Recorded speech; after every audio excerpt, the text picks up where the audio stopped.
మోందా తుఫాన్ కారణంగా కురుస్తున్న అకాల వర్షాల వల్ల మెదక్ జిల్లాలోని పెద్ద చింతకుంట చిన్న చింతకుంట గ్రామాల్లో రైతులు తీవ్రంగా నష్టపోయారు. ముఖ్యంగా ధాన్యం కొనుగోలు కేంద్రాలు సకాలంలో ప్రారంభం కాకపోవడం ఈ నష్టాన్ని మరింత పెంచింది. ఈ గ్రామాలలో ఐకేపీ ఏ సెంటర్లు ఇంతవరకు ప్రారంభం కాలేదు. ఈలోపే తుఫాన్ వర్షాలు కురవడంతో ఆరుబయట ఉన్న వరి ధాన్యం తడిసిపోయి మొలకలొచ్చి ఎర్రగా రంగు మారిపోయింది. మొలకెత్తిన ధాన్యాన్ని చూసి రైతులు తీవ్ర ఆవేదన వ్యక్తం చేస్తున్నారు.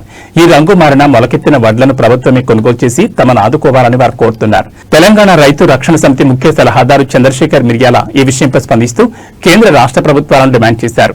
తుఫాను వల్ల పంట నష్టపోయిన రైతులకు తక్షణమే కేంద్ర రాష్ట్ర ప్రభుత్వాలు పంట నష్టపరిహారం చెల్లించాలని తెలిపారు. కేంద్ర రాష్ట్ర ప్రభుత్వాలు కలిసి రైతులకు పంట బీమా కల్పించాలని డిమాండ్ చేశారు.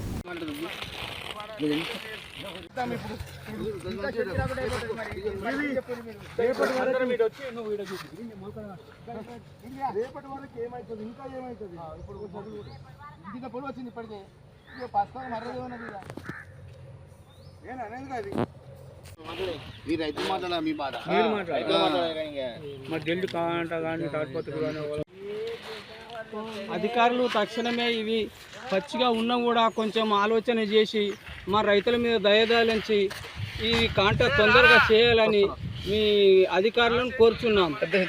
పెద్ద చింతకుంట గ్రామము, గుండె అంజయ్య నా పేరు.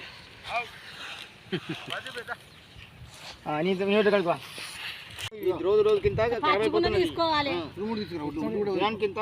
ఘోరమైన పరిస్థితి ఉంది. అట్లయింది అసంగిలా. ఇప్పుడు ఇంకా మరి దారుణంగా అవుతుంది. మీరు ఒక్కరు కూడా చెప్తలేరు, మరి నోటి దగ్గర ఒక మాట చెప్తలేరు. చెప్పండి, వాళ్ళకి ఇంకా ఘోరమైన బాధ ఎవరికి ఎప్పుడు రైతులకు రాకూడదు. రైతులు నష్టమైపోతున్నాము మొత్తము. ఈ పరిస్థితులు రైతులకు వచ్చిన బాధలు ఎవరికి కూడా రావు. అలారం రోజులే సార్ ఇది. వీటితోటే ఉన్నాము, వర్షంతో తకమకం అవుతున్నాము. అంతా ఆగమాగం.